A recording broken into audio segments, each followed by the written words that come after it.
सरन्यायाधीश भूषण गवई यांच्यावर हल्ल्याचा प्रयत्न झालेला आहे, त्याचा शरद पवारांनी देखील निषेध केला। सर्वोच्च संस्थेच्या प्रमुखांवर हल्ल्याचा प्रयत्न होणं हे संविधान आणि लोकशाहीचा अवमान करणारा आहे, असं शरद पवार यांनी म्हटलेलं आहे। शरद पवारांनी या हल्ल्याचा निषेध केलेला आहे। हल्ल्याचा प्रयत्न झालेला होता, या घटनेचा शरद पवारांनी निषेध केलेला आहे।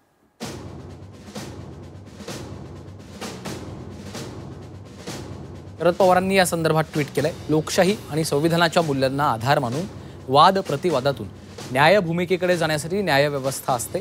त्याच न्यायव्यवस्थेच्या सर्वोच्च संस्थेत मुख्य न्यायमूर्तींवरच अशा प्रकारे हल्ल्याचा प्रयत्न होणं हा केवळ न्यायव्यवस्थेचाच नव्हे तर लोकशाहीचा, संविधानाचा आणि देशाचा घोर अवमान आहे, असं पवारांनी म्हटलंय।